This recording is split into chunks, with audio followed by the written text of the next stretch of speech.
परम भक्त ब्राह्मण देवता गरीबी का जीवन व्यतीत कर रहे थे। पंडित जी की इस दानी प्रवृत्ति से उनकी पत्नी उनसे चिढ़ती तो थी, किंतु उनकी भक्ति परायणता को देख उनसे अत्यधिक प्रेम करती थी। इसलिए वह कभी भी उनका अपमान नहीं करती थी। साथ ही अपनी जरूरत का धन वह आस पड़ोस में मजदूरी करके जुटा लेती थी। एक समय ऐसा आया जब मंदिर में दान दक्षिणा कम आने लगी, जिससे पंडित जी को आर्थिक तंगी का सामना करना पड़ा। घर की मूल आवश्यकताओं की पूर्ति नहीं होने के कारण ब्राह्मणी दुखी रहने लगी। इसी तरह दिन बीतने लगे। एक दिन महाशिवरात्रि का दिन आया। उस दिन भी पंडित जी हमेशा की तरह ब्रह्मा मुहूर्त में उठकर नित्य कर्मों से निवृत्त होने के लिए नदी की ओर चल दिए। संयोग से उस समय उस राह से पार्वती जी और शिव जी गुजर रहे थे। अचानक पार्वती जी की नजर उस ब्राह्मण पर पड़ी। आज पंडित जी महाशिवरात्रि को लेकर इतने उत्साहित नहीं थे जितने कि अक्सर हुआ करते थे। पार्वती जी को बात समझते देर नहीं लगी।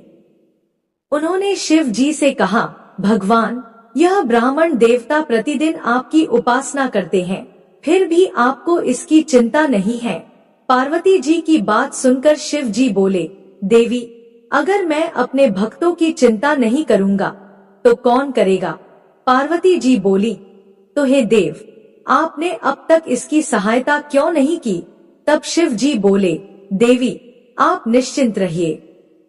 अब तक उसने जितने बिल्व पत्र शिवलिंग पर चढ़ाए हैं, वही बिल्व पत्र आज रात में उसे धनपति बना देंगे। यह बातचीत करके पार्वती जी और शिव जी चल दिए। किंतु संयोग तो देखिए, उसी समय उस राह में एक व्यापारी गुजर रहा था। उसने छुपकर शिव जी और पार्वती जी का वार्तालाप सुन लिया। व्यापारी ने अपना दिमाग चलाया और ब्राह्मण के घर पहुंच गया। उसने ब्राह्मण से बोला, पंडित जी, आपने अब तक जितने भी बिल्व पत्र शिव पूजन में चढ़ाए हैं, वह सब मुझे दे दीजिए। बदले में मैं आपको 100 स्वर्ण मुद्राएं दूंगा। पंडित जी ने अपनी पत्नी से पूछा तो वह बोली, पुण्य का दान ठीक तो नहीं है, किंतु अगर आपका मन करे तो दे दीजिए। हमें धन की आवश्यकता है, इसलिए दे दीजिए। पंडित जी ने सारे बिल्व पत्र एक बोर में भरकर सेठ जी को दे दिए। सेठ जी बिल्व पत्र चढ़ाकर देखने लगे कि कब शिव जी कृपा करेंगे और कब वह धनपति बन जाएंगे। प्रतीक्षा करते करते सेठ जी को आधी रात हो गई। सेठ जी चमत्कार देखने के लिए बहुत उतावले हो रहे थे।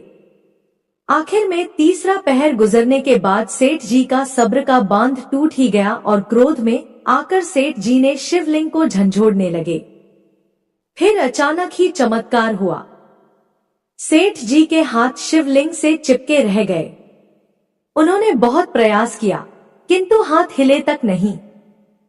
थक हार कर सेठ जी शिव जी से क्षमा याचना करने लगे। तब शिव जी बोले, हे लोभी सेठ, जिस ब्राह्मण से तूने यह बिल्व पत्र खरीदे हैं, उसे 1000 स्वर्ण मुद्राएं दे, तब जाकर तेरे हाथ छूटेंगे। प्रातःकाल जब पंडित जी पूजन के लिए आए तो उन्होंने देखा कि सेठ जी के हाथ शिवलिंग से चिपके हुए हैं और सेठ जी रो रहे हैं। उन्होंने पूछा तो सेठ बोले, पंडित जी, शीघ्रता से मेरे बेटे को 1000 स्वर्ण मुद्राएं लेकर मंदिर आने को कहिए। पंडित जी ने सेठ के बेटे को बुलाया और सेठ ने वह स्वर्ण मुद्राएं ब्राह्मण को दिलवा दी। तब जाकर सेठ के हाथ शिवलिंग से छूटे। यह देखकर पार्वती जी शिव जी से पूछती हैं, हे नाथ, आपने अब तक अपने भक्त को कोई धन नहीं दिया। शिव जी बोले, देवी, मेरे पास कहाँ धन है जो मैं दूंगा, किंतु मेरा भक्त अब गरीब नहीं है। यह तुम स्वयं देख लो। जैसी कृपा भगवान शिव और माता पार्वती ने उस ब्राह्मण पर की, ऐसी ही कृपा भगवान हम सब पर करें। बोलिए शंकर पार्वती भगवान की जय।